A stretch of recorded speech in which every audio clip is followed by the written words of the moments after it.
Hola hermanos, el día de hoy 7 de mayo del 2024 es martes de la sexta semana del tiempo de la Pascua.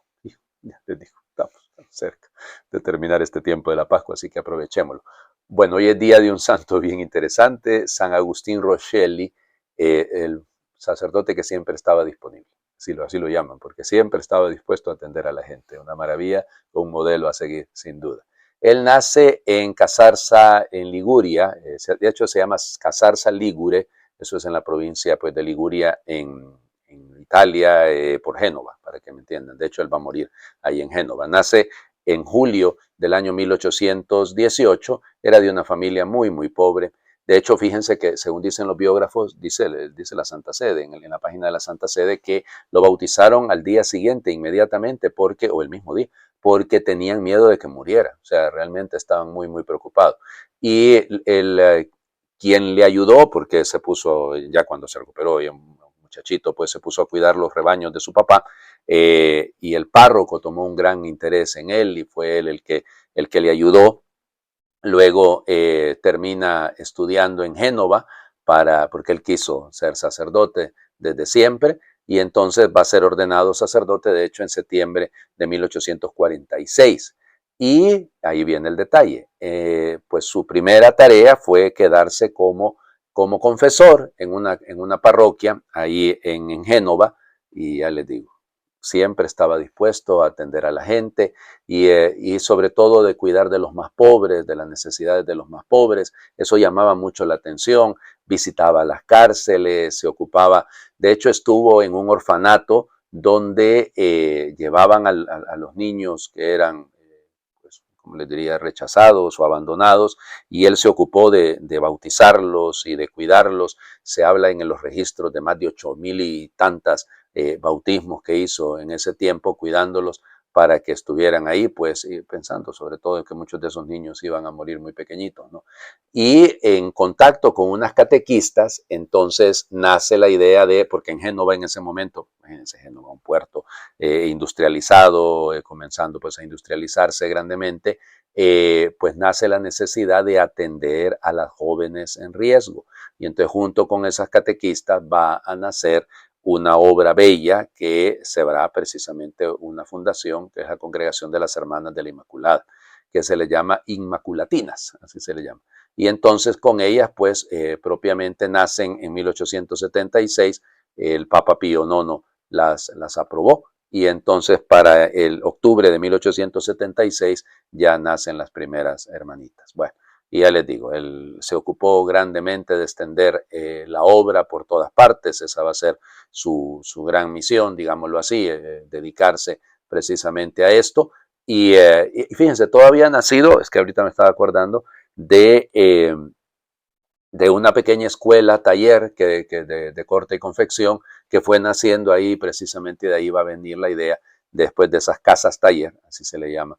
Y bueno, pues este sacerdote siempre dispuesto, este sacerdote pobre, va a morir el 7 de mayo del año 1902. Ya le digo, una cosa bella escuchar la vida de un sacerdote sencillamente que se santificó sirviendo como sacerdote. Fue beatificado en 1995 por el Papa San Juan Pablo II y fue canonizado por el mismo San Juan Pablo II, de eso me acuerdo, eso sí, en el 2001, en junio del 2001, ahí en Roma. Bueno, vamos adelante con las lecturas del día de hoy. Seguimos en el libro de los Hechos de los Apóstoles, ya saben, capítulo 16, estamos leyendo en estos días todas las peripecias de Pablo en Filipos, en la zona de Macedonia, y ya lo vamos a ver luego ya trasladarse pues hacia Grecia, pues sí, Grecia, Macedonia, Grecia, hacia Tesalónica y luego ya Atenas y luego Corinto, ¿no? Pero antes de eso, lo que le pasa al pobre en Filipos, ¿no? Capítulo 16, versículos del 22 al 34. En aquellos días la gente de la ciudad de Filipos se alborotó contra Pablo y Silas, y los magistrados ordenaron que lo desnudaran y los azotaran. Después de azotarlos mucho, los metieron en la cárcel y le ordenaron al carcelero que los vigilara bien. Siguiendo esta orden, él los metió en el calabozo de más adentro y les aseguró los pies en el cepo. A eso de la medianoche, Pablo y Silas estaban en oración, cantando himnos al Señor, y los otros presos los escuchaban. De pronto sobrevino un temblor tan violento que se sacudieron los cimientos de la cárcel, las puertas se abrieron de golpe y a todos se les soltaron las cadenas. El carcelero se despertó y al ver las puertas de la cárcel abiertas de par en par, pensó que los presos se habían fugado y sacó su espada para matarse. Pero entonces Pablo le gritó: no te hagas ningún daño, aquí estamos todos. El carcelero pidió una lámpara, se precipitó hacia adentro y temblando se arrojó a los pies de Pablo y Silas. Después los sacó de allí y les preguntó: ¿qué debo hacer para salvarme? Ellos le contestaron: cree en el Señor Jesús y te salvarás tú y tu familia. Y le explicaron la palabra del Señor a él y a todos los de su casa. El carcelero se los llevó aparte y en aquella misma hora de la noche les lavó las heridas y enseguida se bautizó él con todos los suyos. Después los invitó a su casa, les preparó la mesa y celebraron una fiesta familiar por haber creído en Dios. Palabra de Dios. Te alabamos, Señor. Bueno, a ver, vamos por partes. En Filipos también Pablo es rechazado, le ha pasado, ya lo hemos visto en varios lugares por donde se ha movido, en Listra, en Perge, bueno, ya sabemos toda aquella historia. Aunque aquí no lo apedrearon como ocurre en Listra, sino que aquí va a ser sencillamente, lo azotaron mucho. A mí eso me llama la atención. No fue que cumplía, la norma era 40-1, eran 39 golpes, pero aquí parece ser que la cosa, hasta que se cansaron, ¿no? Imagínense ustedes, después de semejante acto inhumano, ya Pablo y Silas cantan himnos, estando en el cepo, estando ahí en la parte más de la mazmorra, en la parte más, recóndita, lo más oscuro, y ahí están cantando himnos. ¿Cómo llegan a hacer esto, por Dios? O sea, ¿quién canta en medio de una tribulación? Advierto, quizás es uno de los consejos mejores que nos da esta experiencia. ¿Por qué? Porque, y se lo digo con conocimiento de causa, cuando usted esté pasando por una situación de muchísimo dolor, cante himnos.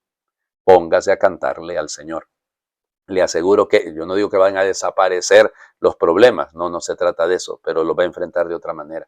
Porque en el momento en el que invocamos, y si cantamos, dice San Agustín, oramos 2 veces. Mi antiguo arzobispo decía que el que canta bien, ora 3 veces. Bueno, entonces digo, pero fíjense que es un ejercicio sano. Cuando usted está en un momento de crisis, en un momento de dificultad, vamos a hablar de la crisis en el Evangelio el día de hoy, ¿cómo se llama? Es el momento para entonar cantos. ¿Ya? A mí me llama la atención que los otros presos no los callaran, o tenían buena voz, Silas y Pablo, digo, para que daba gusto escucharlos, o realmente ellos también estaban entendiendo que detrás de esos signos había un acto de evangelización, un acto de salvación.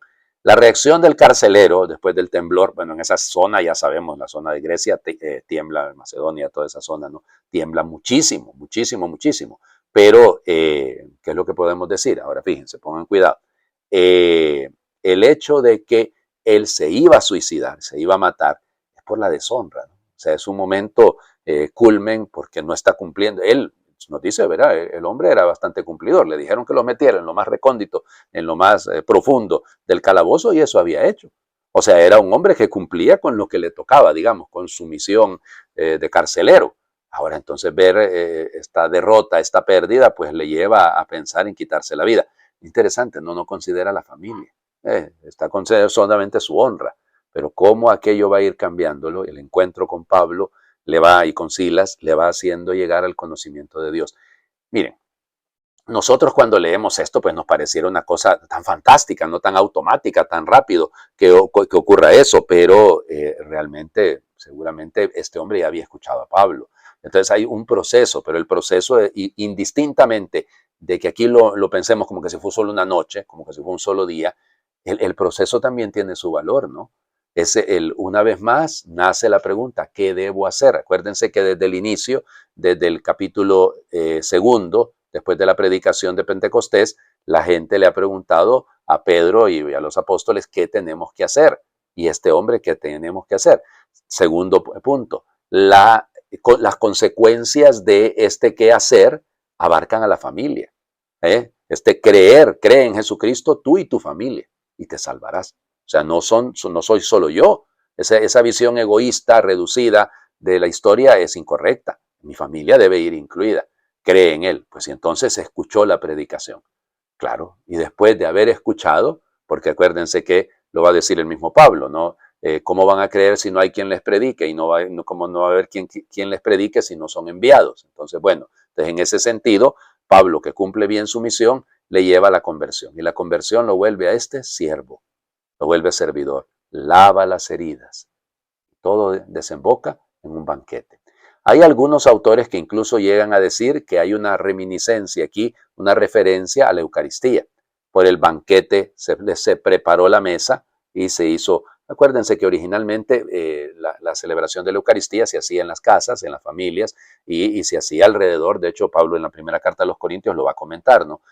Alrededor de una cena también. O sea, solo que llegaba un momento en el que se distinguía lo que era propiamente la Eucaristía de lo que era una práctica de una comida. Indistintamente de lo que sea, esta situación de comer juntos, una cena, comer juntos como familia de convertidos, creo que es la meta de todos, ¿no? Vamos al Evangelio. Juan capítulo 16, versículos del 5 al 11. En aquel tiempo Jesús dijo a sus discípulos, me voy ya al que me envió, y ninguno de ustedes me pregunta dónde vas. Es que su corazón se ha llenado de tristeza porque les he dicho estas cosas. Sin embargo, es cierto lo que les digo, les conviene que me vaya, porque si no me voy, no vendrá a ustedes el Consolador. En cambio, si me voy, yo se lo enviaré. Y cuando Él venga, establecerá la culpabilidad del mundo en materia de pecado, de justicia y de juicio. De pecado porque ellos no han creído en mí. De justicia porque me voy al Padre y ya no me verán ustedes. De juicio porque el príncipe de este mundo ya está condenado. Palabra del Señor. Gloria a ti, Señor Jesús. Ok. Empieza ya la parte final de esta gran sobremesa. Acuérdense que el capítulo 17 es una oración, es la oración sacerdotal. Entonces estamos ya en el capítulo 16 que ya va enfocando esto. Luego, ya lo notaron, el tema sigue siendo a lo largo de estos días, será la promesa del envío del Espíritu Santo. Aquí hay que decir un par de cositas que yo creo que es fundamental. Pero primer elemento que me parece que es necesario. Fíjense bien lo que dice. Me voy al que me envió. Y ustedes, ninguno de ustedes me pregunta, ¿a dónde vas? Un momento, ya le habían preguntado. Pedro se lo había preguntado. Acuérdense que Pedro le dijo en el capítulo 13, estando todavía pues sentado a la mesa, en el capítulo 13 le dice, hoy paguéis. O sea, le pregunta, hoy paguéis, ¿a dónde vas? A donde yo voy, tú no puedes seguirme ahora, me seguirás más tarde. ¿Se acuerdan, no? Entonces, ¿cómo quedamos? ¿Cómo es que dice que no le preguntaron? Sí, le preguntaron. Además, acuérdense de que Felipe y Tomás, Señor, no sabemos dónde vas y cómo podemos saber el camino. Entonces, aquí, ¿dónde queda el asunto? Los expertos en el Evangelio de Juan dicen que la diferencia está en los tiempos. O sea, en la manera como pregunta Pedro, porque Pedro está preguntando una cosa en futuro, ¿ya? Y evidente, y Tomás igual. Aquí está claro que la pregunta es del presente, ¿ya? Ahora, ¿dónde voy? ¿Dónde voy? En este momento, ¿a dónde voy? Y por eso la necesidad es concreta porque nace de la tristeza. Y es que cuando uno está triste, claro, no todo se nubla, todo se oscurece, todo pierde su sentido. La tristeza es muy mala consejera, por eso no se debe decidir. De hecho, aparece aquí adelante el dikaizoné, que se debe traducir algunas veces como discernimiento, ¿no? Entonces, cuando usted está en crisis, mire, primer punto, nunca decida en medio de la crisis. Nunca decide en medio del conflicto porque se va a equivocar, o sea, va a reaccionar de manera sentimental y eso le va a llevar a un error. Entonces, por eso la importancia de esto. Sin embargo, les dice Oti, es cierto lo que les digo. Volvemos a aquello que les decía ayer, ¿no? Esa insistencia de Jesús. Lo que les digo, se lo digo ahora para cuando es cierto lo que les digo, es lo mismo. Está insistiendo en que atendamos a lo que nos está recomendando, hombre. Les conviene que me vaya porque si no, no vendrá el Consolador. En cambio, si me voy, yo lo enviaré. Ya en el capítulo 7 del Evangelio de Juan se nos había dicho que el Espíritu no había sido todavía derramado porque Jesús no había muerto. Entonces, para Juan, la realidad está en esto. La muerte de Jesús, su resurrección, provoca el envío del Espíritu Santo. O sea que van ligados. Es un punto muy importante y esta traducción hay que leerla muy bien en el griego, porque dice, les conviene que me vaya. Si me voy, yo se lo enviaré. Recuerden que uno de los conflictos que tenemos hoy en día, prácticamente superado, pero todavía en algunos es una cosa difícil, es con el mundo ortodoxo, con el mundo de los hermanos queridísimos ortodoxos, que desde tiempos de Miguel Celulario, todo aquel desorden con Humberto de Silva Cándida, para el 1054, acuérdense que la ruptura entre la Iglesia Oriental y la Iglesia Occidental nació en parte por esa comprensión, porque ellos dicen que en el credo lo que se dice es que procede del Padre por el Hijo. O sea, que el Espíritu Santo procede del Padre por el Hijo. Nosotros decimos que procede del Padre y del Hijo. Miren, en el fondo es lo mismo. O sea, realmente es lo mismo. Nosotros no estamos negando que sea a través del Hijo que el Padre también nos da el Espíritu Santo. No lo podemos negar. Pero aquí dice, yo se lo enviaré. Ok, que lo envía con el Padre. O sea, Él y el Padre envían al Espíritu Santo. Lo importante es que lo envíe. No sé si me explico. Lo importante es que nosotros necesitamos ese Espíritu Santo y lo ocupamos, claro, ya lo sabemos por tantas cosas, ¿no? Pero cuando Él venga, ay, aquí viene el punto, establecerá la culpabilidad del mundo. Ese establecerá, ese verbo es elenkein, que ahí viene la palabra elenco. Fíjense, es interesante, ¿no? Es que el problema es cómo se traduce. Porque puede ser, sí puede ser establecer, puede también ser investigar, puede ser también visto como exponer, y de hecho muchas traducciones dicen él expondrá, el Espíritu expondrá, manifestará. Puede ser visto también como avergonzará, sí, también ese verbo puede significar avergonzará, pero bueno, entonces establecerá la culpabilidad, por eso evidentemente suena todavía más, del mundo, en materia de pecado, en materia de justicia, y en materia de juicio. Y él lo explica de alguna manera a qué se refiere. Entonces, fíjense, dice, en materia de pecado. ¿Por qué en materia de pecado? Porque no han creído. Porque ustedes no han creído. Y acuérdense que en el mismo Evangelio, en el capítulo 12, en el versículo 48, ahí en el Evangelio de Juan, pero también en el capítulo 8, se nos había dicho eso. O sea, el que transgrede es el que sencillamente no quiere creer en Jesús. Piénsenlo también en la imagen aquella que venimos diciendo desde el capítulo 3, o sea, ese rechazo a la luz, esa búsqueda de las tinieblas. Por eso lo que dice en materia de juicio, y aquí es donde aparece la palabra dikaisioné, ya, es el juicio, es el juicio, también se puede traducir discernimiento, ¿no? Porque claro, porque me voy al Padre y ustedes ya no me verán. Sí, pero aquí es, ¿de dónde viene ese juicio? Viene de esa falta de justicia, viene del hecho que estamos queriendo medir las cosas según el mundo. Y Jesús nos está queriendo decir, está queriendo verlo desde arriba, desde lo alto. Entonces no se puede hacer lo mismo. Y ahí está el error. Y luego en materia de juicio, lógico, porque el Señor va a hacer eso. Él no se queda a nivel horizontal, sino que es levantado. Él va al Padre. ¿Ya? Entonces, por eso el príncipe de este mundo ya está condenado.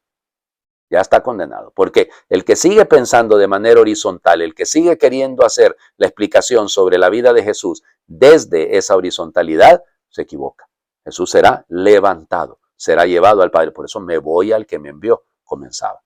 Ahí tenemos que hacer mucho discernimiento nosotros, porque a veces también nosotros quisiéramos medir la vida de Jesús, la vida de la iglesia, desde criterios humanos. Hay que superarlos. Les invito a hacer oración y esta oración va en torno al tema de la tristeza, ¿no? Jesús, a veces me siento solo, se alejan las personas que más quiero, no tengo más remedio que dejar los caminos de siempre, porque la vida me lleva por senderos nuevos. ¿Cuánto me cuesta cambiar, Señor? No quiero avanzar por miedo a perder lo que tengo, pero hay una luz que me atrae, tu luz, y una voz que me dice, no tengas miedo, no te pares. Necesito sentir o al menos saber que me acompañas. Quiero comprender contigo la aventura de vivir cada día con la confianza de que tú nunca defraudas al que confía en ti y procura seguir tus caminos. Ayúdame a creer más, a apoyarme más en ti, a valorar la fuerza que has puesto en mi corazón, a descubrir la belleza de una sonrisa desconocida, a afrontar la vida con ilusión, esfuerzo y esperanza. Amén. El Señor esté con ustedes y les bendiga a Dios por intercesión de San Agustín Roscelli, el que es Padre, Hijo y Espíritu Santo, y su bendición descienda, les acompañe siempre. Feliz martes para todos. Cristo ha resucitado, verdaderamente ha resucitado.